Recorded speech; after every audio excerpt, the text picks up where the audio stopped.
The tradition continued in 2024 with the Doctor Who Christmas special, Joy to the World. And well, did you watch it? Chances are you probably didn't. But hey, we got a bunch of cool screenshots from it. I mean, this promotional picture, it looks like it looks like something. Okay, and you've got severely downgraded companion there. I mean, I understand that Millie Gibson departed at the end of season 1, but you have to get somebody that looked like she ate her, but that's all right. Maybe she's an excellent actress and the story call for blah, blah, blah, all that crap. But hey, you got Ncuti Gatwa on one of the rare scenes, rather, where he's not crying his eyes out. And look at them. They look like they're inquisitively leering over to a straight mono-race couple, I would imagine. And then you got some classic Doctor Who prosthetics that actually don't look that bad, all things considered. So yeah, I mean, here's the thing about the past season of Doctor Who when we were breaking it down in early 2023. Most of the critique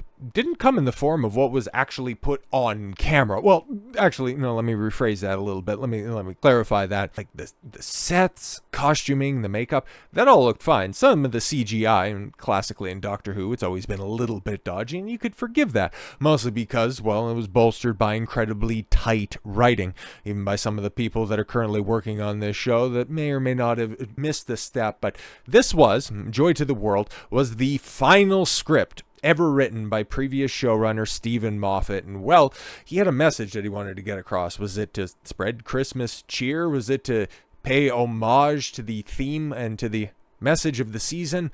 No, it was about I wanted to give Tory rule breakers a kicking with a Doctor Who special. Jesus Christ, political the whole way down. Something that Doctor Who built its reputation on not being, has fully adopted and has ended up paying the price. But yeah, I wanted to give Tory rule breakers a kicking with the Doctor Who special. 7 years after his Doctor Who swan song. No, Stephen Moffat wrote an episode earlier in the season 1. He's actually been back before that. See how little of a footprint that piece of shit left? It was just earlier this year, too. Anyways, after the acclaimed response to a season 1 episode, boom, yeah, there it was, featuring the new companion of Adara Setu, yes, exactly, replacing the too white Millie Gibson.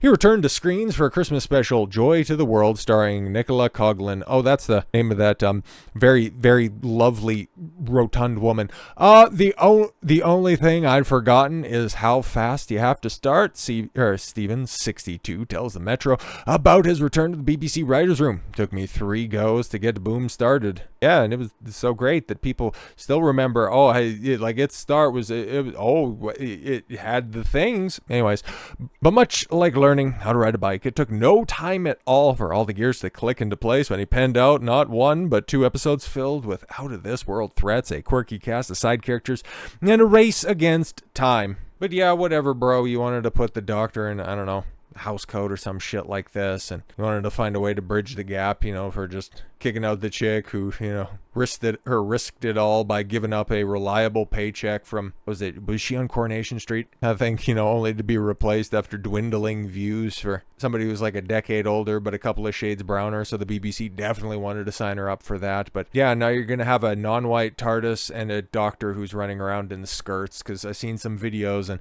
I know better than to play any, clips from this show, because last time I did that, I got a video nuked into oblivion by the BBC because they're just so proud of their project that they just want to nuke any video that has clips in it used for review. Totally fair use, by the way. It's not like I was just wholesale putting up clips of the show. We were breaking it down going, how dare you? How dare you? Try to use the legacy of the show and trick people with some emotional key jangling into thinking that Ncuti Gatwa was anything approximating a competent Doctor. How dare you do that? But what was the actual show about? Well, the actual Christmas special was about a fat feminist who eats a star, literally the plot of Doctor Who. Yeah, shout out to Disparu for his excellent Doctor Who breakdowns. Hilarious stuff. But oh yeah, the big takeaway on the day, they literally ranted about the Doctor mansplaining. Yep, every time you think they can't lower the bar, you can't lower the bar, it gets worse. Who is this made for? Well, it's apparently made for people excited for season 2, because that's how the episode ended. Oh my god, just get excited, because it's coming back, guys. It's gonna be wonderful, and I personally can't wait for it, because I want to see how much more worse it gets in season 1. because they're going to be desperate to get renewed, which according to RTD, right, Russell T. Davies says that shows don't get greenlit for like the third and fourth seasons prior to the second one completing. That never happens again. Oh yeah, by the way, definitely looking forward to the conclusion of House of the Dragon, wrapping all of that up, because, you know, prior to the conclusion of season 2, they got greenlit and they let everybody know. Hell, it was even before the release of the second season. They said that, the show's going to be running for 4 seasons. So yeah, it's just a weird aberration that happens over there. Anyways, Disney and BBC treated Doctor Who fans around the world to a glimpse of what's to come in 2025 with a teaser for Ncuti Gatwa's second season of the long-running science fiction series. Trailer below, you can watch it at your own peril, but that is Disney after all, so it might be a little bit more lenient on sharing stuff out, but yeah, I'm sure BBC will probably still claim it anyways, a bunch of bastards. Which dropped during the annual Christmas special. Joy to the World features a first look at the new batch of episodes starring Gatwa as the 15th Doctor and Sarada Sethu as the new TARDIS companion.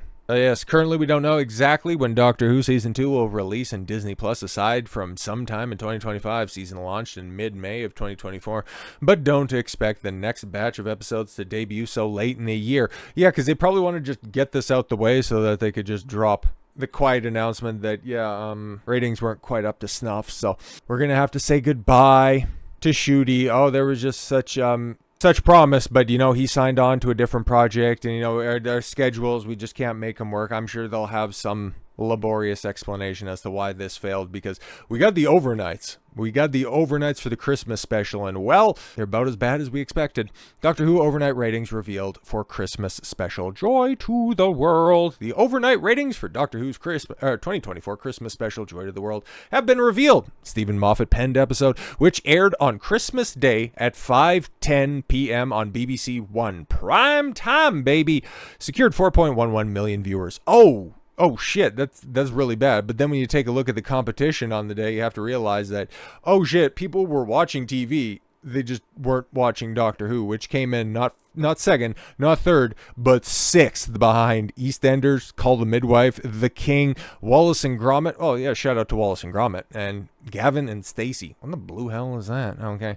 But hey, at least it beat Strictly Come Dancing, something it didn't do last year, actually, because I seem to remember when we were talking about this at the time, okay, the King's Christmas broadcast, right, and King Charles' very first announcement as the patriarch of the royal family clocked in at 5.9 million views, and then Strictly Come Dancing on BBC One received 5.3 million eyeballs, and Doctor Who's overnights, okay, for the first Ncuti Gatwa solo episode, and his first Christmas special got 4.7 million views. Oopsie daisy. And we can take a look, okay, and realize just from that 4.11 that this year's Christmas special got for the overnights, you can just go ahead and extrapolate that out and see, you know, with the +7 number that's there, how many people are going to be checking it out after the very poor word of mouth is spread, and realize that, yeah, it might end up getting to 5.2, 5.5 on the top end, but that's not good. That is really terrible. And given the fact that they haven't made a concrete announcement as to when the second series is coming out, it kind of lets you know that maybe they're releasing the Christmas special because, well, you're kind of hamstrung by the fact that it is a Christmas special after all. To see what people are saying about this, see how many people are checking out what you have to offer, and then maybe making a couple of changes afterwards. Maybe that's a little bit too optimistic about the future of the series, but maybe they're saying, oh my God, if, you know, people are just, you know, champing at the bit and they just need more Doctor Who, we'll just go ahead and we'll release that, you know, within the next few weeks. We'll just, you know, strike while the iron is hot, or see that it's the worst viewed Christmas special ever, full stop. There has never been ratings this bad before in the series' 61-year history. Maybe they'll see that and realize that, oh boy, we'll just eventually have to release what we have, and then more than likely put the franchise on ice, because we see those other ratings, okay? All 8 episodes that were released where they were hovering around the low 2s, where you had record lows, several record lows, only to be smashed by other record lows set later in the season. And then they'll have to think, oh god damn it, what is it, by episode 2, episode 3, we're finally going to have our first 1 point something overnights? Yeah, that's very much going to happen. It is only a matter of time, and yes, it's only a matter of time before Doctor Who gets put to bed one final time. So with all that said, thank you all very much for the gift of your time. I've been Don Consuelo. I want you to follow your gut and get after it. Take care, everyone.